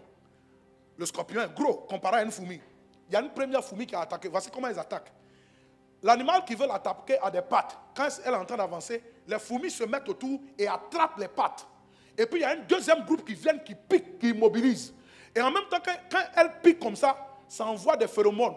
Et ça appelle les autres fourmis. En un temps record, ils vont finir de découper le scorpion. Et puis ils prennent morceau par morceau, ils envoient dans la termite. Les fourmis sont unies. Il n'y a que dans l'union qu'on peut réussir beaucoup de choses. Dans l'église, personne n'est un Superman. Et une église qui est divisée ne pourra pas subsister. Deuxième chose avec les fourmis, regardez. Elle a dit ça au début. La fourmi n'a pas de maître. La fourmi n'a pas d'inspecteur. La fourmi n'a pas de chef. Écoutez ce qu'elle dit. La Bible dit, la fourmi n'a pas de chef, pas d'inspecteur. Le chef, c'est un conducteur. C'est celui qui motive. C'est celui qui donne l'initiative des instructions spécifiques pour travailler. L'inspecteur, c'est quelqu'un qui contrôle la qualité du travail. 3, le maître c'est un guide. Il oriente. C'est un mentor. Il motive. Il inspire. C'est un modèle à suivre. Mais la fourmi n'a pas les 3 là. La fourmi n'a pas de chef, n'a pas de conducteur. La fourmi n'a pas d'inspecteur. On n'a pas besoin de venir inspecter son travail. Regardez-nous les hommes. Quand on fait quelque chose, s'il n'y a pas un chef à notre tête, pour nous dire fais ceci, fais cela, on n'avance pas. Dans l'église, c'est comme à chaque moment, on doit nous rappeler les consignes. Regardez, nous, notre chef, c'est le Saint-Esprit. Nous, notre chef, c'est Jésus-Christ. Écoutez-moi. Quand tu sais ce que tu dois faire et que tu ne fais pas, tu commets un péché. La fourmi, elle sait ce qu'elle doit faire. On n'a pas besoin de lui dire, lève-toi, fais. La fourmi, on n'a pas besoin d'inspecter son travail. Elle se lève, elle travaille bien. La fourmi n'a pas besoin de coach. Quand l'été arrive, la fourmi sait ce qu'elle doit faire. Écoutez-moi bien aimé. Quand la saison arrive pour faire un certain nombre de choses, si on doit te galvaniser, on doit te parler. Regardez-nous les hommes, on doit être derrière nous. Tous les jours. Est-ce que tu as fait ce qu'on t'a demandé de faire? Quand quelqu'un fait un travail, il faut inspecter, il faut contrôler. Jusqu'à pour nous les hommes, on dit la confiance n'exclut pas le contrôle. Ça veut dire que si tu fais confiance à un homme comme ça et que tu ne contrôles pas, tu n'auras que tes larmes pour pleurer. Quand vous êtes dans une affaire, tes yeux pour pleurer. C'est pourquoi quand on donne quelque chose aux hommes, il faut être sur eux. Il faut être un inspecteur, il faut avoir un chef qui contrôle. Mais la fourmi n'a pas besoin de ça. La fourmi est entreprenante. La fourmi est courageuse. La fourmi sait discerner les saisons. La fourmi sait ce qu'elle doit faire. Quand c'est le temps de le faire, la fourmi n'a pas besoin qu'on l'exhorte. Elle se lève et elle fait. Écoutez-moi. Quand la saison de l'été arrive, la saison de l'été, c'est le temps qui est bon. Lève-toi, travaille. Si on doit toujours t'encourager pour faire ce que tu dois faire, quand tu sais que tu dois le faire, tu vas rater ta vie. La fourmi est courageuse. La fourmi est travailleuse. La fourmi discerne le temps. Il y a une saison qui vient où Dieu veut que tu te mettes au travail. Que tu utilises bien le temps. Sachez utiliser le temps que Dieu vous donne. Utilisez bien le temps. Mettez-vous au travail. Utilisez la sagesse de la fourmi. Dans la sagesse de la fourmi, c'est qu'elle est petite. Mais ce n'est pas la fin du monde. Elle se dit que je peux réussir. Et qu'est-ce qu'elle fait? Elle discerne le temps et elle se met au travail. Que la sagesse de la fourmi soit ta sagesse. Parce que le Seigneur a dit quoi? Va vers la fourmi et fais quoi? Observe. Paresseux. Et deviens sage. La fourmi n'est pas paresseuse. La fourmi n'a pas besoin d'inspecteur. Elle-même, elle travaille. Elle regarde son travail. Son travail est bien fait. Les fourmis, il y en a 2. Dans les colonies, il y a 2 colonies. Il y a la colonie des ouvrières. Elles sont chargées de faire venir la nourriture. Et puis s'occuper des plus petits, des larves. Parce qu'il y a la reine des fourmis. La reine des fourmis, elle ne fait que faire les enfants. Elle a ses gardes qui sont autour d'elle. Et puis, elle fait des enfants. Elle pond. Elle fait les larves. Et puis, les fourmis ouvrières, elles vont chercher la nourriture. Elles construisent la termite. Et puis, il y a les fourmis guerrières.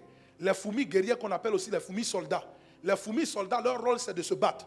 Ça veut dire que si tu apprends la sagesse de la fourmi, quand tu travailles, en même temps, il faut mener le combat spirituel pour garder et préserver ce que Dieu te donne. Il y a des gens, votre vie est comme une porte, une ville ouverte, une porte ouverte. Il y a des choses que vous avez, vous ouvrez la porte. Il n'y a aucune protection autour de vous. Et c'est pourquoi on vous attaque. Et c'est pourquoi il y a certaines personnes, vous devez apprendre à ne pas parler trop tôt de ce que Dieu vous donne et de ce que Dieu a fait pour vous. Attendez, si tu parles trop tôt, on va t'attaquer et prendre ce que tu as. Apprenons de la sagesse de la fourmi. Elle est courageuse, elle est entreprenante, elle n'a pas besoin d'inspecteur, on n'a pas besoin de contrôler son travail, elle discerne les saisons.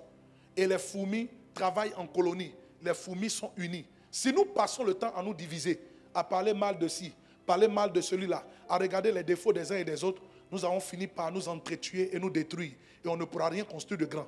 Les fourmis travaillent en colonie. À l'église, on travaille en colonie. Une église forte, c'est un ensemble de personnes qui se mettent ensemble, qui ont compris la vision et qui travaillent. Apprenons de la sagesse de la fourmi. Que Dieu vous bénisse ce matin et que chacun discerne la bonne saison au nom de Jésus. Si c'est le Seigneur que tu acclames, acclame-le bien.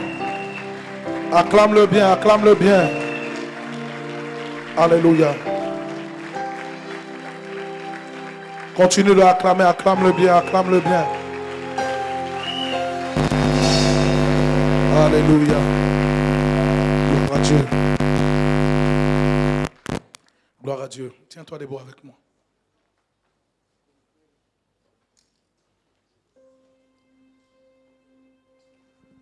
Si quelqu'un est béni, balance les mains comme ça. Que je vois.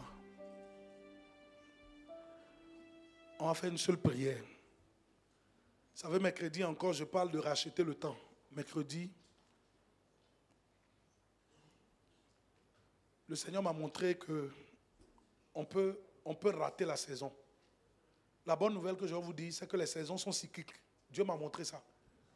Pendant que je préparais le message, je dis, Seigneur, mais et nous qui avons par moment raté la saison. Il m'a dit clairement, j'ai entendu, les saisons sont cycliques. Il m'a dit souvent, une saison que tu rates là, je ramène. Parce que je suis un Dieu bon. J'ai entendu ça clairement et j'ai vu ça. J'ai vu ça. Quand il m'a dit, j'ai compris. Il dit, c'est pourquoi quand un été passe, il y a un autre été qui arrive. Quand l'hiver passe, il y a un autre hiver qui arrive. Et le Seigneur m'a dit, je peux racheter. Les saisons sont... Il dit, même spirituellement, les saisons sont cycliques. Il dit, c'est pas parce que tu as raté une saison que j'ai fini avec toi. Je peux ramener. Et je lui ai demandé, qu'est-ce qui fait qu'on rate les saisons? Et il m'a expliqué.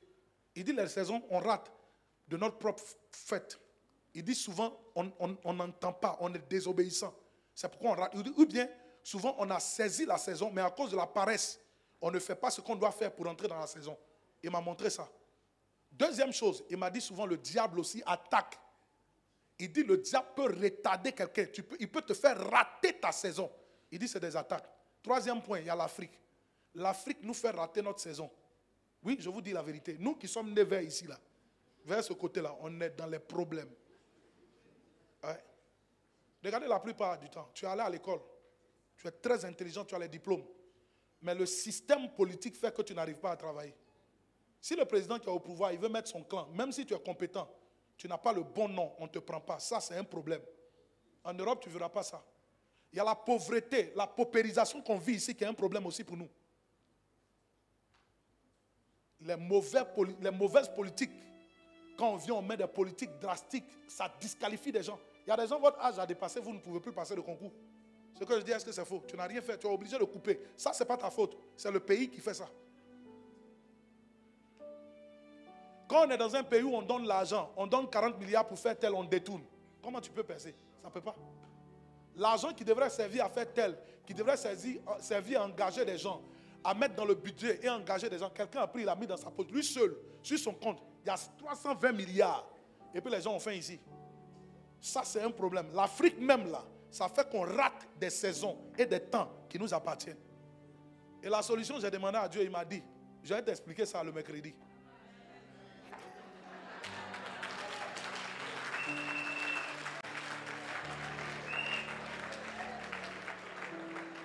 Vous voyez? Ça, c'est ce qui fait que souvent parmi nous, il y a beaucoup de René Caillé. Il y a des gens qui ont fait des diplômes 2 fois. Oui, mais ce n'est pas ta faute. Ce n'est pas ta faute. J'ai appris dernièrement que le gouvernement même est en train de faire des dérogations spéciales. Des gens qui ont des diplômes mais qui n'ont pas pu travailler, on les prend maintenant parce qu'ils savent que ça crée un problème aux gens. Vous savez pourquoi on fait le planning familial? Parce que quand la population grandit trop, on est obligé de faire le planning. Parce que souvent ça ne suffit pas pour tout le monde, il n'y a pas la place pour tout le monde. Mais en Afrique, moi je crois sincèrement qu'on n'a pas besoin d'un problème. Notre problème, ce n'est pas le planning familial. On doit bien gérer les ressources. Et on doit prier pour qu'il y ait des bons gouvernants à la tête de nos pays. C'est ça. On a besoin de présidents qui n'aiment pas l'argent, qui ne volent pas l'argent, son clan ne vole pas, ses amis ne volent pas. Si on a donné 1 milliard pour construire l'hôpital, il construit l'hôpital. Là où il doit construire les routes, il construit les routes. Là où il doit embaucher les gens, il les embauche avec ça. Parce que tous ces milliards-là, toi seul, tu ne pourras pas manger avant de mourir. Donc prenez l'argent pour vous occuper du pays. Et c'est ça aussi qui fait qu'on rate certaines saisons. Parce que la politique de certains gouvernants, pas ceux qui sont ici, nous notre gouvernement est bien, de certains gouvernements n'est pas bien. Il y a des gouvernements vers là-bas là. Voilà. Eux ils ne sont pas bien. Sinon ici là, vers ici là, c'est bon. La politique est bien.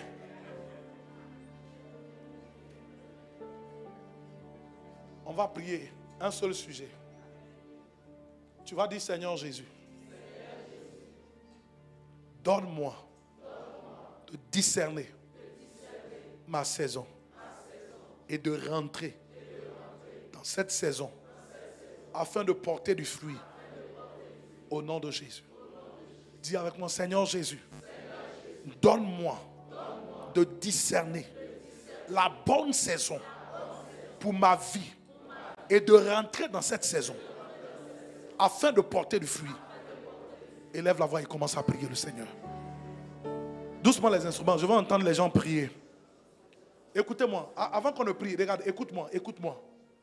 Je ne voudrais pas que tu joues avec ce temps de prière. Vous savez, quand Dieu nous donne un message, ça voudrait dire qu'il a donné l'onction. L'onction qui accompagne ce message-là pour rentrer de ce dans quoi on doit rentrer.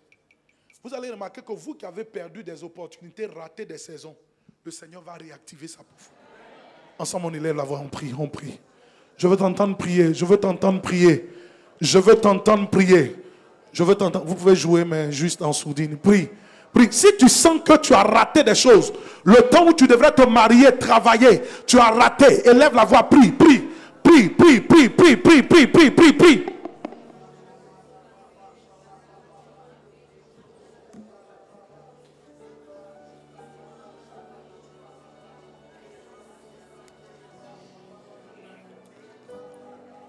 Il faut prier de tout ton cœur. Tu peux sortir même de t'arranger et prier. Tu peux sortir, t'arranger et prier. Combat spirituellement. Pendant que tu es en train de battre des mains et prier, le Seigneur te fait rentrer dans ta saison. Prie, prie, prie. Pendant que tu bats des mains et tu pries, le Seigneur te fait rentrer dans ta saison. Il te fait rentrer dans une saison bénie. Prie. Karababa Shandarababa. Lera Kabalas Karyada Baba. Mantala bababos katalabraka leria kabala naria kaba jadala baba baba.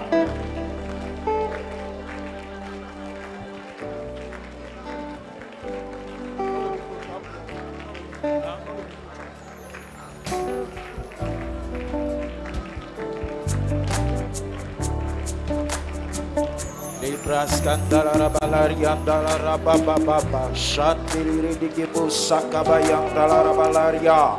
Doris, il faut venir au micro. Baba chandularia kama osinteliri dike lebraskandala balaria ripa baba pri randa baba luraka ikinde beleria dala baya lebraskandala baba lebrege Groupe musical, venez chanter, on va rentrer dans notre saison.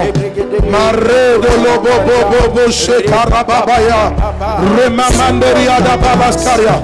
Donnez-nous un chant engagé. Mantola baba, leria kabara sonderia, mantala baba, rendele bebe benderia. Tu peux sortir de t'arranger et prier. Si tu sais que tu Tu as raté quelque chose. Tu as raté des opportunités. Et l'homme va voir et prie.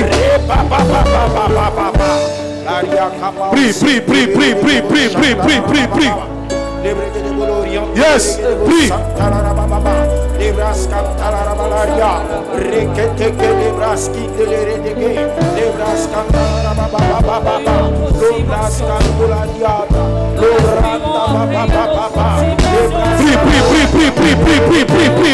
Prie.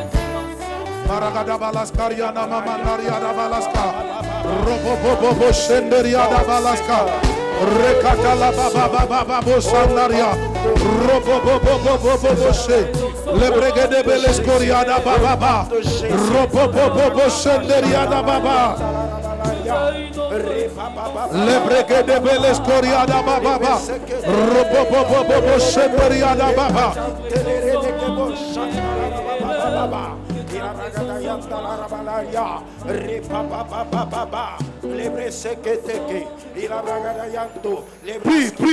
Prie.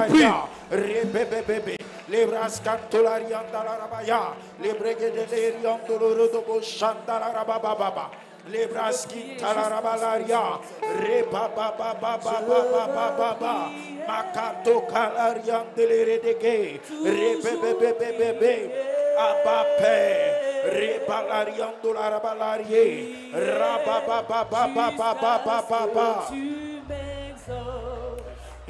Continue de prier, continue.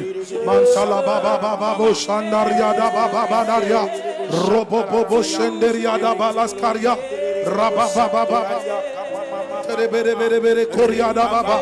Robo shenderia da baba. Rababa bandaria da balaskaria da baba. Rababa sandaria. Toujours prier.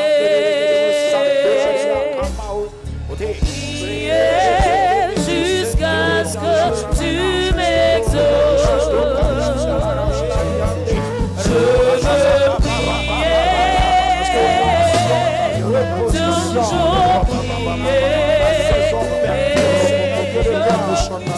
prier, jusqu'à ce que tu m'exauces.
Continue de prier.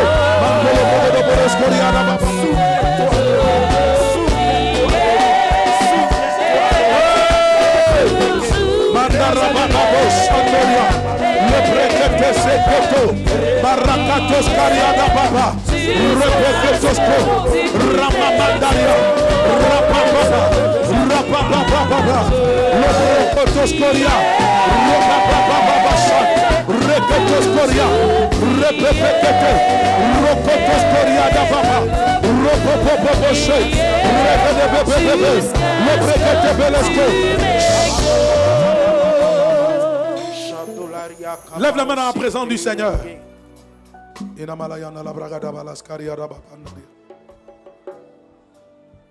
Seigneur, je prie ce matin pour chacun d'entre nous. Et je déclare par ton autorité et par ta puissance, pendant que tu nous fais rentrer dans une saison nouvelle, je déclare que tout ce que nous avons raté dans les autres saisons, Seigneur Dieu de gloire, cela nous est restauré au nom de Jésus. Les années qui nous ont été dévorées par notre chef, Seigneur, par des attaques, parce que nous n'avons pas discerné les temps et les saisons. Père Dieu de gloire, nous sommes en train de prier que par ta grâce, nous soyons restaurés avec des saisons nouvelles où nous rentrons dans ce que Père tu as prévu pour nous au nom de Jésus. Je prophétise sur la vie de chaque personne et je prie, je déclare que toute saison que tu as ratée, le Seigneur notre Dieu te restaure maintenant au nom de Jésus de Nazareth. Je n'ai pas entendu un amen bien. Je dis le Seigneur te restaure au nom de Jésus de Nazareth. Je dis le Seigneur te restaure au nom de Jésus de Nazareth. Tout ce que tu as raté, le Seigneur t'apporte maintenant la restauration dans le nom de Jésus. Tu rattrapes les retards dans le nom de Jésus. Sur le plan matrimonial, sur le plan financier, sur le plan spirituel, sur tous les plans, ce que tu as raté, le Seigneur maintenant te fait rentrer dans une nouvelle saison. Lève tes deux mains devant toi, lève tes deux mains devant toi et crois. Crois.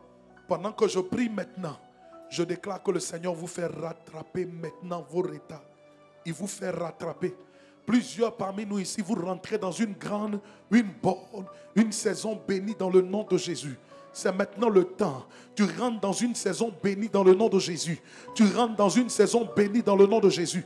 Tu rentres dans une saison bénie dans le nom de Jésus. C'est ta saison maintenant dans le nom de Jésus. Je déclare que les saisons que tu as perdues, le Seigneur te restaure maintenant. Si le diable avait dérouté quelqu'un et que tu avais raté la saison, pendant que je parle au nom de Jésus, le Seigneur te restaure et te met dans une bonne saison au nom de Jésus.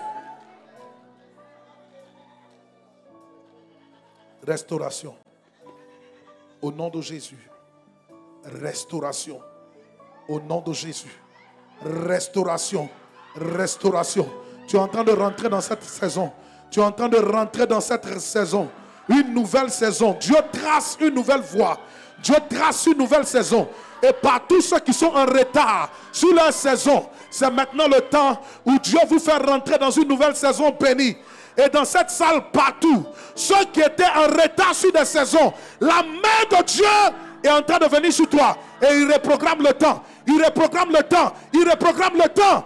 Tu as raté une saison de mariage. Tu as raté une saison de travail. Tu as raté une saison de mariage. Maintenant, la puissance de Dieu vient vers toi. Maintenant, parce que c'est ta saison. Vous rattrapez, vous rattrapez, vous rattrapez, vous rattrapez. Vous rattrapez au nom de Jésus. Vous rattrapez au nom de Jésus. De grandes visitations spirituelles que tu as perdues dans une saison. La main de Dieu, pendant que je parle, te fait rattraper. Quand tu avais 25 ans, des choses devraient arriver dans ta vie. Il y a des gens qui ont raté des saisons de voyage. Et dès les 25 ans, le diable a commencé à t'attaquer.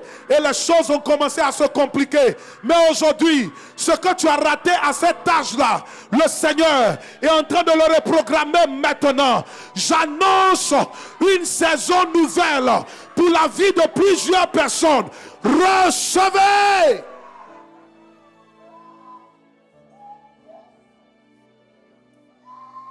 Je parle à tous ceux qui sont en retard et qui ont raté une saison. Pendant que je prie pour vous, le Seigneur est en train de reprogrammer. Commando, suivez dans la salle. Je vois la puissance de Dieu. Et je vois comme un ange qui a arrêté. C'est comme si on est en train de ramener le temps. Je peux le voir dans la vision. Il est en train de ramener le temps. Et il se tient à côté de certaines personnes. Ils t'ont volé tes années. Suivez, la puissance de Dieu va vous reprogrammer. Maria Subra la lahande et pranda la baba. Commando, suivez dans la salle.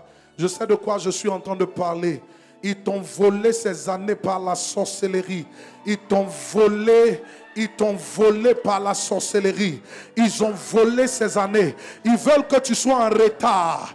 Ils veulent que tu sois en retard. Et tu ne comprends pas. Mais maintenant que je prie, la saison où Dieu te relève est arrivée. L'esprit humain de sorcellerie qui s'était assis sur toi et qui annonçait le retard, libérer les vies et que les gens rentrent dans leur saison. Tes mains sont libérées. Tes finances sont relâchées. C'est ta saison. Dieu est en train de reprogrammer. Faites-la venir vers moi rapidement. Rapidement. Regardez dans les rangées. Le Saint-Esprit est en train de libérer certaines personnes. On t'a mis dans le retard par la sorcellerie. On a volé ta saison. On a volé ta vie littéralement. Et tu ne comprends plus ce que tu vis. Mais aujourd'hui, Dieu se lève sur toi. Rentrez dans la bonne saison. Rentrez dans la bonne saison. Marato Kabalanda. Le brakatos karianda mamandaria. Rakata la baba bandaria. Saison de mariage volé. Tu es restauré au nom de Jésus. Saison de finances volées. Tu es restauré au nom de Jésus. Saison d'études. Toi qu'on attaque tes études. On attaque tes études. On t'a voilé pour ne pas que ce mariage arrive. On t'a envoûté pour ne pas que ce mariage arrive. Je te relâche. Au nom de Jésus. Dieu écrit une histoire nouvelle avec toi. J'annonce une bonne saison. Une bonne saison. Une bonne saison. Je veux prier et toujours prier. Prier jusqu'à ce que tu La bragada balascaria baba. Tu rentres dans cette bonne saison au nom de Jésus. Tu rentres dans cette bonne saison au nom de Jésus. Cette bonne saison au nom de Jésus. Ce que tu as raté, Dieu te restaure maintenant. Aidez-la, aidez-la, aidez-la, aidez-la, aidez-la, aidez-la, aidez-la. Le retard, le retard, le retard. Dieu enlève maintenant. Pendant que je parle, il te reprogramme. Il te reprogramme, il te reprogramme. Il te reprogramme. Maraba papa. J'ai besoin d'un pasteur ici pour m'aider. Je déclare que sa vie soit libérée. Libérée, libérée, libérée, libérée. Nom de Jésus de Nazareth. Je veux prier. Je veux prier. Toujours prier. Toujours Marata la papa papa papa. Rapapa papa papa. Rapapa papa. Rapapa. Je t'introduis dans cette saison-là maintenant. Pendant que je parle, ça doit être ta bonne saison, ta bonne saison, ta bonne saison, ta bonne saison. Reçois la puissance de Dieu. La puissance de Dieu. Ceux qui t'ont volé dans cette saison, la puissance de Dieu te relâche. Marada papa papa. Que ça soit la saison pour toi. La bonne. Jusqu'à ce que tu m'exauces.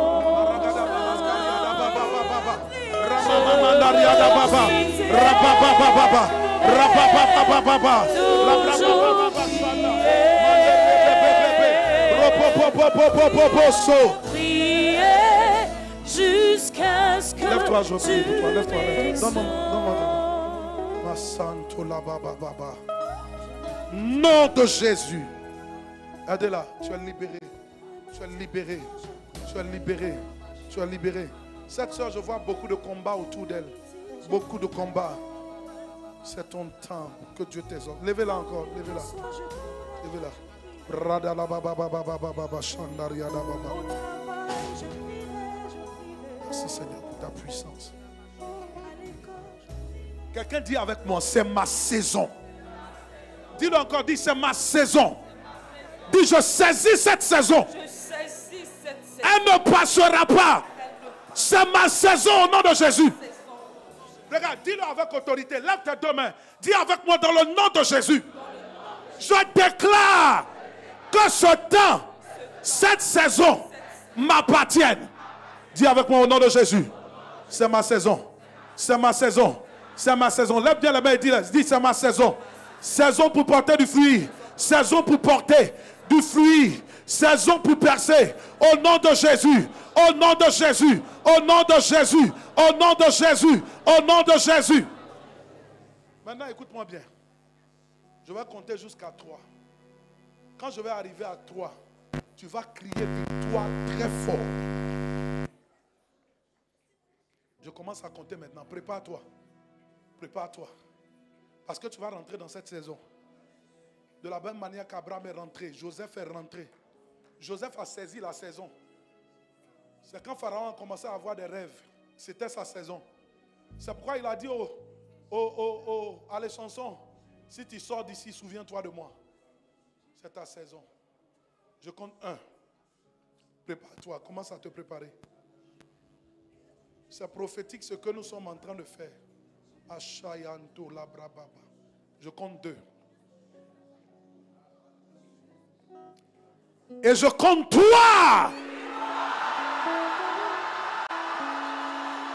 Maradada baba bandaria da baba bandaria. Rababandaria da baba banda. Rabababa sandaria da balaska. Rabababa. Rekatela baba baba. Ramamamandaria da balaskaria da baba. Rabababa sanda. Rabababa.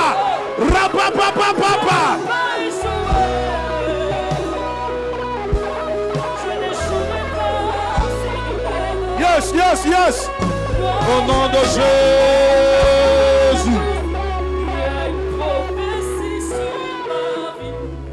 Yes. Je ne peux pas échouer. Yes.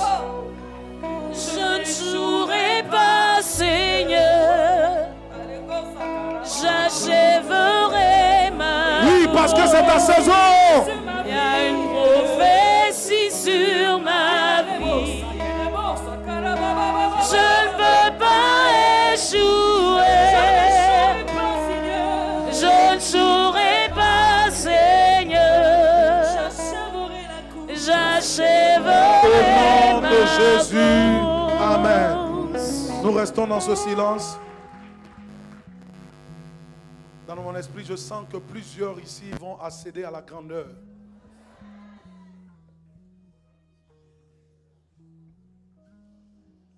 Merci Saint-Esprit. Parce que ce que nous avons raté, Seigneur Dieu de gloire, tu nous l'accordes. Merci pour ton peuple que tu bénis ce matin. Merci pour cette grande onction qui coule à flot ici. Yes, yes, yes, yes. Seigneur, ce dimanche enfante des témoignages. Ce dimanche enfante de grands témoignages. Ce dimanche enfante de grands témoignages. Tous vos retards sont rattrapés au nom de Jésus.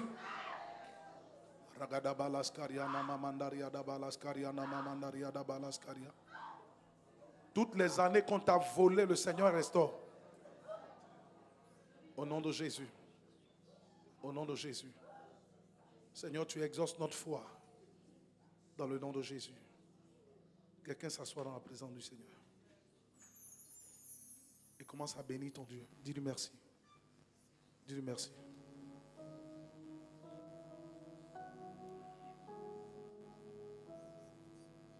Seigneur, je te bénis parce que tout ce que j'ai perdu, tu me donnes. Et je rentre dans une nouvelle saison au nom de Jésus. Amen. Waouh, qui est béni. Lève la main pour que je vois. Dieu te bénisse. On va aller au service des offrandes. Prends ton offrande. Laissez-moi les toucher. Laissez-moi, levez-la. Laissez-moi les toucher.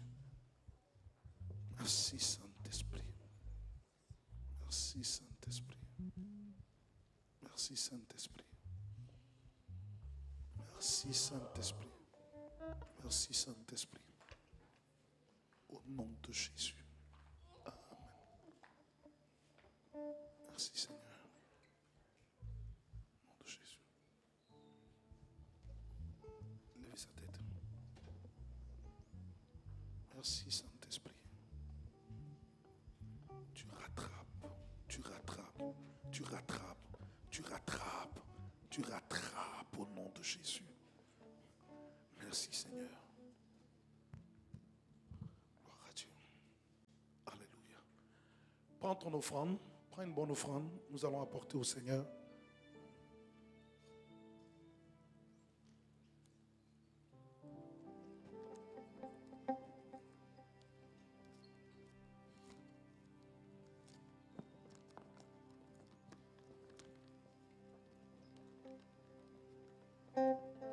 Saisis ton offrande dans ta main, nous allons prier.